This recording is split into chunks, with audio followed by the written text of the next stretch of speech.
tenemos que repensar el derecho penal. El derecho penal no está hecho para castigar a la disidencia, y mucho menos cuando se trata de aquellos grupos que no tienen cómo expresarse por otros medios. Voy al tema de protesta social que mencionaba Gargarella. Y eso está pasando en nuestras calles, con nuestra gente, o sea, con los habitantes de este continente. ¿Y dónde está la academia pensando los problemas del derecho penal? En serio, diciéndole a los jueces que un disidente no es un delincuente. ¿Dónde está esa academia militante, vigorosa, comprometida con la libertad, influyendo en la comunidad jurídica y en los jueces, para que no se castigue a la disidencia? Hace falta, hace mucha falta. Exclusión. La libertad de expresión tiene todo un componente liberal, que es de lo que yo he hablado, pero también tiene un componente social, que es otro tema que tenemos que abordar. Los derechos de libertad, los derechos políticos han estado muy mal distribuidos. La libertad y la autonomía ha estado muy mal distribuida, y por eso en algunos estados identifican, algunos gobiernos, identifican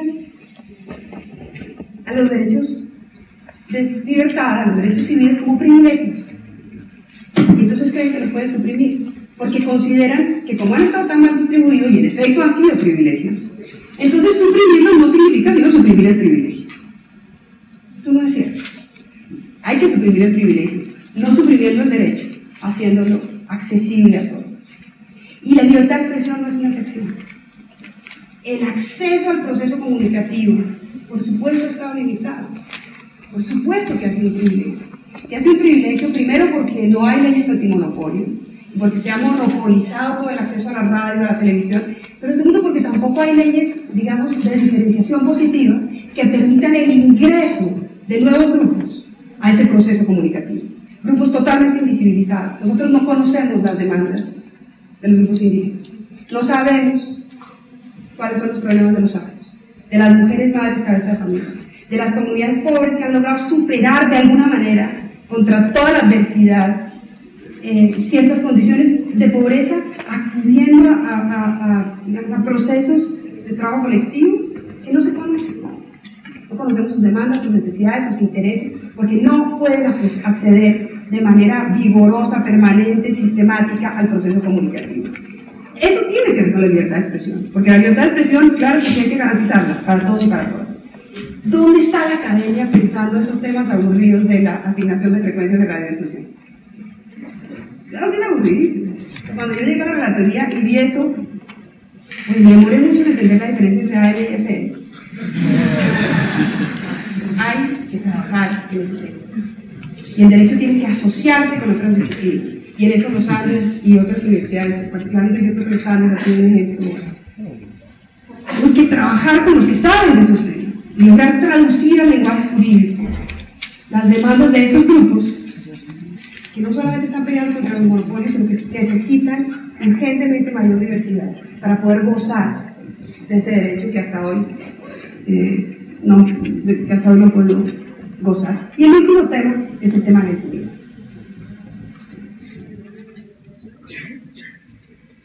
La libertad de expresión está amenazada porque hay censura indirecta, está amenazada porque hay secretos, está amenazada porque no hay pluralismo y diversidad, pero también está amenazada, y de manera muy grave, por actores del crimen organizado que se han logrado en algunos lugares colar en la institucionalidad.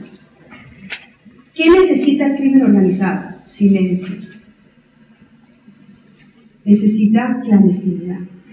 ¿Cómo logra el crimen organizado cooptar las instituciones públicas? Cuando hay silencio, cuando nadie lo vigila, cuando hay clandestinidad. ¿Y qué hace la prensa? ¿Qué hacen los defensores de derechos humanos? ¿Qué hacen los grupos que están denunciando ese tipo de prácticas? Pues levantar el mano y hacerlo público, y se vuelven los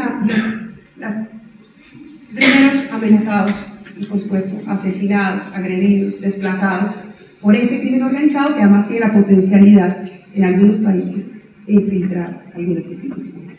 ¿Y qué viene después? ¿Por qué los crímenes cometidos contra defensores de derechos humanos y periodistas tienen tan alto nivel de impunidad? ¿Dónde están las fallas? Si estudiamos el proceso, ¿cuál es el mapa de riesgo? Ahí el derecho tiene mucho que decir. Ahí, por ejemplo, hay un trabajo de Rodrigo Prime, muy importante hace un par de años, estudiando procesos de impunidad contra crímenes cometidos contra periodistas en Colombia. Identificó en el mapa de riesgo dónde estaban los problemas.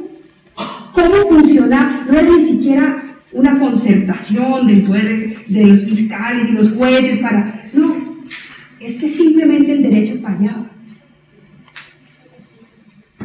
¿Y no tenemos que decir ahí?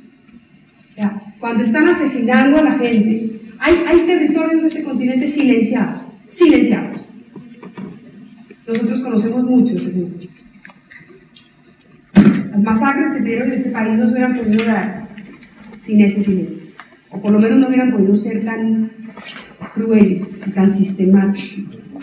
El despojo de la tierra no se hubiera podido dar sin ese silencio.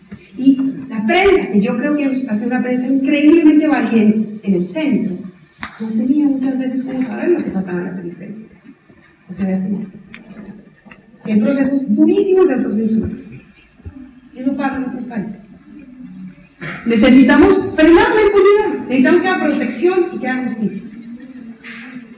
Eso no es simplemente un tema de más fiscales y de más investigadores. Hay que estudiar cómo está operando el sistema jurídico, cómo está operando el proceso criminal, dónde están las fallas. ¿Está la academia estudiando esos temas? ¿Estamos estudiando esos temas? Estamos dejando solo a una comunidad de defensores de derechos humanos y de periodistas que no tienen cómo defenderse porque no tienen las herramientas que nosotros tenemos el privilegio de tener. Yo creo que nos falta ese compromiso. Y creo que hay muchos centros de pensamiento, y la red, y la universidad, pero sobre todo necesitamos que ustedes se interesen en ese tema. Que nosotros podemos dar algunas ideas, unas mejores, otras peores. Pero la masa, la comunidad académica está ahí sentada. Entonces, pues yo la verdad es que esto es pura propaganda, porque necesito que trabajen para que se Entonces, bueno, lo hice, salió bien, ¿no?